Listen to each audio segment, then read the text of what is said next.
Hi Internet, my name's Brandon, and this week I wanted to show you how travel can be more affordable than you think.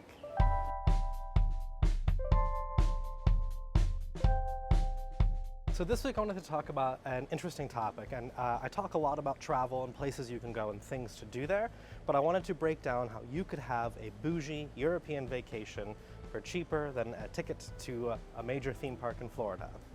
Last spring, I took a solo European vacation. I visited Paris, the UK, Amsterdam, and an island off the coast of Spain.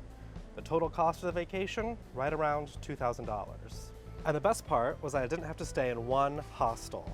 I stayed in some really nice Airbnbs, and I had a really wonderful, beautiful villa in Spain for a while. I got to eat out, I got to see the sights, and that breaks down to about $200 a day, which is often less than a day in somewhere like Disney World. I'm gonna break this video down into 4 parts. First, flights, then lodging, food, fun, and other. All right, let's go. Also, there's a detailed description in my blog. I'll put a link in the description if you wanna read the full breakdown. First up, flights. Leaving the country, I went from Cleveland to Paris. I flew on a JetBlue TAP Air Portugal operated flight for a grand total of $390.99. The trick to finding a cheap flight like this? Be flexible and patient. The flight was super cheap, but I had a 12-hour layover in Boston, and I had to check into immigration in Lisbon, Portugal at like 4 a.m. But for that price, I'll sleep on the plane. Once you're actually in Europe, flights around are much cheaper than you think. I flew to Amsterdam for $86.86, and then to Spain for just over 50 bucks. Being flexible here is the key. There's lots of great apps and websites that can help you find cheap flights if you're willing to be flexible. If you, in my example, I used Skyscanner a lot to book this vacation. I think I booked all my flights on Skyscanner, actually, not sponsored. But if you go in, you can enter, I'm in Paris, and I wanna fly anywhere this week. And it'll sort the places you can go by the cheapest for that week, so then you can kind of add to your vacation plans without breaking the bank. You just have to be really flexible. All in all, I spent $936.14 on flights, and I got to visit Paris, Amsterdam, Menorca, and sort of the UK. I'm gonna post a video soon with some detailed flight hacks and airport hacks, so make sure you've subscribed so you can learn more about how to keep your flying experience cheap. Number 2, lodging. This is where a lot of people like to cut costs. Staying in hostels with a bunch of other folks, it's a great way to meet people and build a really interesting community. But for this trip, I wanted to treat myself. It was sort of a birthday trip, and I wanted to just really feel luxurious. So I spent about $847 on lodging during this trip. I did, however, stay in some really nice places. I mean, I booked a villa that had a private pool and was a block from the beach on an island in Spain, and stayed there by myself. Like, are you kidding? It was, what? That villa was for sure the most expensive part of my trip. It was just about $431 for about 4 nights there. Just over $90 a night with some extra fees tacked on, but it was so worth it. How did I find these places? Well, again, flexibility. My Airbnb in Paris was pretty cheap, but I was near Montmartre, so it was like a long way down to like the Louvre, the Eiffel Tower, a little bit of a trip from the big touristy sites, but it was like near the Moulin Rouge, and it was near Sacré-Cœur, like it was in a really great area, just a little bit further from where most people look to book hotels. So if you look a little further away from the city center and some of those touristy sites, you can usually find some really cheap deals. Also, off-season travel, hello, that's a huge part of it. You can get some stellar deals traveling in the off-season. The place I rented in Menorca would easily go for $200 or more a night during peak season. So traveling just before or just after a peak season can score you some serious deals. You do have to be careful though. You have to do a little bit of research. Make sure the off-season is still a good time to visit. I'll post a card up here for my trip to Montpellier, France in the off-season and some of the struggles there. But generally, most places in Europe, so long as you're not looking at like the French Riviera in January, you'll be pretty okay. Third up is food, fun, and we'll loop in transportation here too, kind of food, fun, and other bits.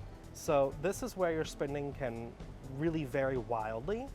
I was pretty conservative on the fun part here, but I will say a word of warning about the transportation. If you're going to stay at an Airbnb further away from the touristy sites, it's probably going to be further away from the airport. So do some research before you go and figure out where you're staying and what your options are for getting there, so you don't end up with like a $60 Uber to and from the airport in your Airbnb. Maybe there's a train, maybe there's a bus, maybe you could scooter with your suitcase if you have a backpack kind of suitcase. Look into some of your options there.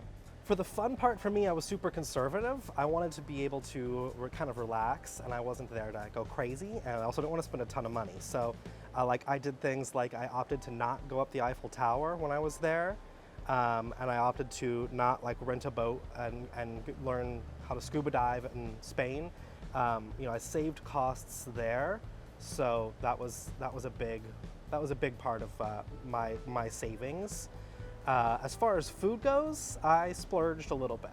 I mean, when you're traveling, for me, food is where it's at. Like, as nice as it is to go have a wonderful experience, getting able to like sit down, and especially like in Spain, I would sit down at these restaurants and be the only one in the restaurant, and the waiter would come over and we would just talk, and he'd help me with my Spanish, and we'd talk about the area and his life, and ended up where we would share a meal together and chat. He ended up taking me cliff diving, and that all happened because of food. So I do tend to spend a little bit more on food than I do on other activities. My total was $120 for food and about $50 for fun.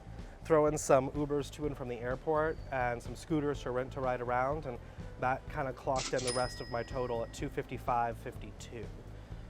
You should definitely check out my Instagram to see some of the fun food that I got to eat. Some of it was very photogenic, so you'll have to check out my Instagram.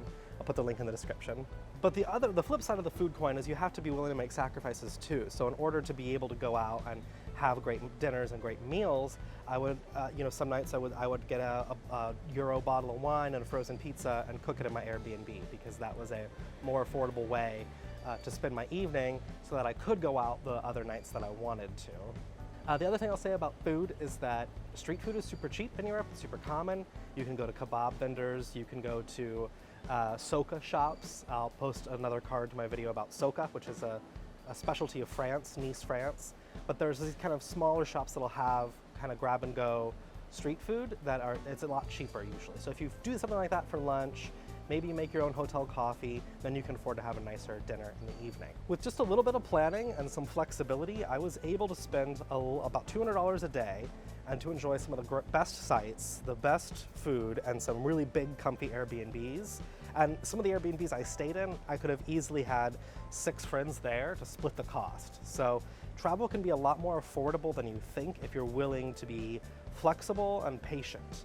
And the big key here is travel is within your reach. If you want it to be within your reach, it can be.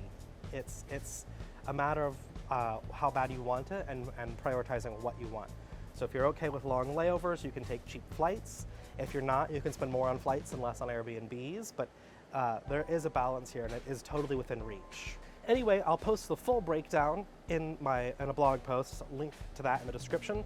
So if you want to see the full Google Sheets breakdown of everything I spent for a few wonderful weeks in Europe last year, you can check that out below. And I hope you give this video a big thumbs up. Leave a comment below. Let me know where your European dream destination is. What's the one spot in Europe you've always wanted to visit, always wanted to go? Leave a comment below. Don't forget to subscribe, and I will see you in the next video. Thanks. Bye.